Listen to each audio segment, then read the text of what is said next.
মামার বাড়ির গাছের আম এত দুর্দান্ত হয় না খেতে। একটা ভেতরে লুকিয়ে ছিল পাকাটা একখানা।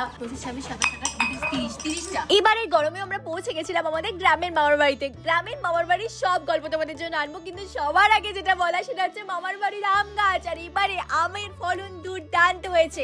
আর মামার বাড়িতে শুধু আম গাছ নয়, একদিকে কাঁঠাল, একদিকে পেয়ারা, আর একদিকে আম। কি নেই, যা চাইবে তাই পেয়ে যাবে। ও তো সবার আগে একদম পাঁচিলের উপর উঠে, মানে মামার বাড়ির পেছনের দরজার যে পাঁচিল তার উপরে আম গাছটা, ওটাতে উঠেও আম পাচ্ছিল। আর ও আমাকে একটা করে আম পেরে পেরে দিচ্ছিল। আর আমরা একটা ব্যাগের মধ্যে আমগুলো জমাচ্ছিলাম যে লাস্টে সব বার করে গুনবো কটা আম পাড়া হলো। 23, 24, 25, 26, 27, 28, 30টা। আর সব থেকে যেটা ভালো মামার বাড়িতে আম পাড়ার জন্য সেটা হচ্ছে ছাদ।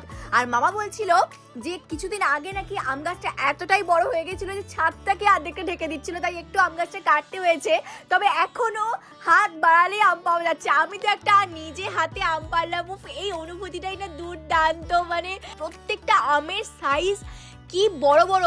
মামারা বলছিল যে এই আমগুলো যেহেতু আরো কিছুটা পাকবে, সেজন্য কিছুদিন একটু চাপা দিয়ে বালতিতে রেখে ওগুলো করলে নাকি খুব সুন্দর করে ন্যাচারালি আমগুলো খুব ভালো পাকে আর দুর্দান্ত স্বাদ হয়। এমনি এই অবস্থাতেই এত ভালো গন্ধ বেরোচ্ছিল, কি বলবো তোমাদের। আমরা প্রায় 2 ব্যাগ ভর্তি আম এনে উঠানে ঢাললাম। আমি তো গুনলাম 30 থেকে 40টা মতো আম ছিল। আর একখানা আম ভেতরে লুকিয়ে ছিল যেটা পুরো পাকা ছিল, সেটার গন্ধ তো মানে ভাবতে পারবে না, পুরো মধুর মতো। তোমরা অবশ্যই কমেন্ট করে জানিও কার কার মামার বাড়িতে এরকম আমের গাছ আছে, বা কার কার নিজের বাড়িতে এরকম আম গাছ আছে, নিজেরা আম পারো।